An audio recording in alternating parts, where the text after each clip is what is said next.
Morning peeps, we're going to get right into reading.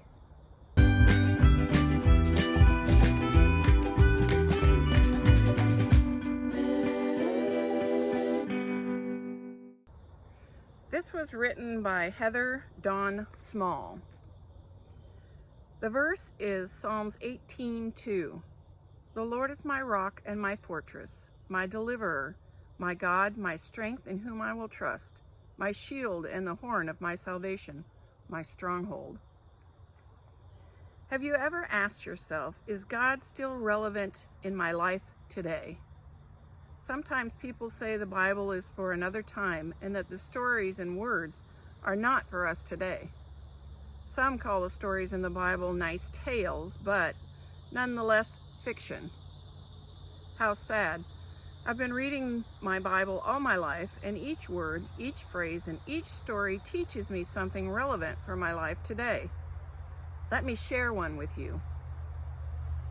God is my rock. Our verse for today says that God is our rock, fortress, deliverer, strength, shield, salvation, and stronghold. Wow, God is all of this and more. But let's focus on the description that God is my rock. The original Hebrew uses the word Jehovah Selah, which means the Lord is my rock. A rock is an inanimate object, but when you look at huge rocks such as those we see in the mountain ranges or beside crashing waves, these immovable giants give me a wonderful image of the God I serve. God is immovable, stable, and dependable. This is the God we serve, and I praise and thank Him for being my rock.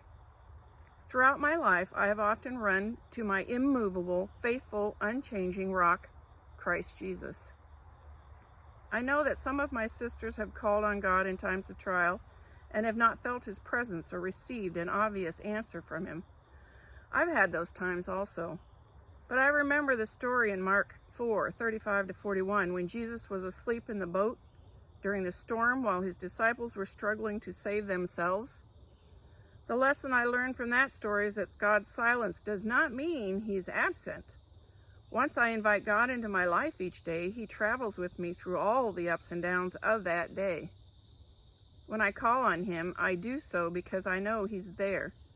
God has promised never to leave us. So I affirm my faith in the knowledge that God is present, even if He's chosen to be silent.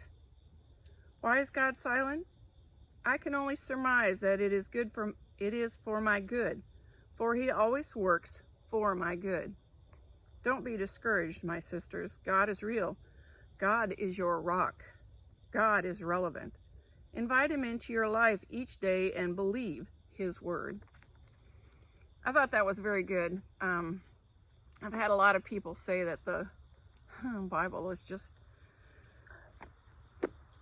that, it's stories, wonderful stories with good reference, but nothing more. And it's so sad to me that they have nothing to look forward to, no one to rely on. And I've heard it said, people who get in a deep situation, they call on God, even though they're atheists, because that's it. That's all there is. It's just God. He's there for me, and I know it, and He's there for you, and I find that absolutely flamazing. It's what I know. I can stand life because of that. Sometimes life isn't nice, and sometimes I never know the reason. But like she said about the disciples in the bottom of the boat, Jesus is sleeping, but He's there. And when it becomes absolutely necessary, He does something. What a comforting thought. Okay, that's it, peeps. I hope this finds you absolutely flamazing. Stay blessed. Until next time. Hey, you made it to the end. Please hit like and subscribe, and thanks for watching.